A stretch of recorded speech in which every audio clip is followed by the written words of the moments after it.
ሴቶች የእውነት ሙሟችሁን በኮካ እየታጠባችሁ ባልሆነ መጀመሪያ ይሄንን ኮሜንት ሳየው ማለት ነው ቀልድ ነገር መሰለኝ ተደጋገመ ለካ ማለት ነው ኮካ በዛ ማህፀን በኮካ ስትታጠቡ ማጥበብ አለው ድንግልና ሁላ ይመልሳል የሚባል ወሬ እንዳለ ሰማው።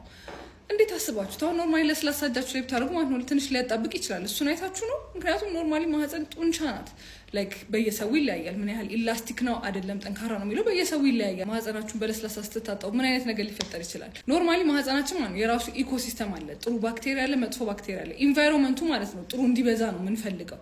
እንደዚህ ኮካ ምናምን ስታደርጉ ማለት ነው መጥፎ ባክቴሪያ ይበዛል። በተጨማሪ ደግሞ የራሱ ፒኤች ባላንስ አለ። አሲዲቲውን የጠበቀ ባላንስ አለ ማለት ነው። እናንተ መታችሁ ዘጋ በለስላሳ በስኳር እንትን ስትሉት ኦብቪየስሊ ለፈንገስ ኢንፌክሽን ትዳረጋላችሁ፣ ለባክቴሪያል ቫጂኖሲስ ትዳረጋላችሁ። ባክቴሪያል ቫጂኖሲስ ሲሆን የምታዩት ምልክት ምንድነው? አንደኛ ፈሳሽ ላይ ለውጥ ይኖራል። ፈሳሹ ግሬ ይሆናል፣ ወደ ነጭ ወደ አረንጓዴነት ይሄዳል። ሽታ ይኖረዋል፣ ወደ አሳ የሚል አይነት ሽታ ይመጣል። ሽንት ሲሸኑ ማቃጠል፣ ቶሎ ቶሎ መምጣት፣ ማጣደፍ፣ እንደዚህ አይነት ስሜት ከአባላዘር በሽታ ጋር ራሱ ሊመሳሰል ይችላል። የፈንገስ ኢንፌክሽን ከሆነ ደግሞ ፈሳሹ የሚሆነው ማለት ነው እንደ እርጎ የተቆራረጠ ነገር ይሆናል። ማሳከክ በጣም ይኖረዋል። በግንኙነት ሰዓት ህመም ይኖራል። እንዴት መከላከል እንችላለን የሚለውን ስናይ ኦብቪየስሊ በለስላሳ እዛ አካባቢ አለመታጠብ የሚለውን ጀምራለን። አክቹሊ ውስጥ ገብቶ ማጠብ የሚያጥቡ ሴቶች አሉ። አያስፈልግም፣ የራሳችን ሲስተም አለ።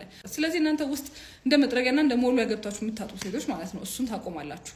በተጨማሪ በግንኙነት ሰዓት ደግሞ ማለት ነው ኮንዶም መጠቀም። ምክንያቱም ከአባለዘር በሽታ በተጨማሪ ወንዶች ሲመጡ ያንን ባክቴሪያና ያለውን ኢኮሲስተም ሊያዛቡ ስለሚችሉ። በተረፈ ደግሞ አጠቃላይ ጀስት ጤናን መጠበቅ፣ ሄልዚ የሆነ ዳይት፣ ኤክሰርሳይዝ ማድረግ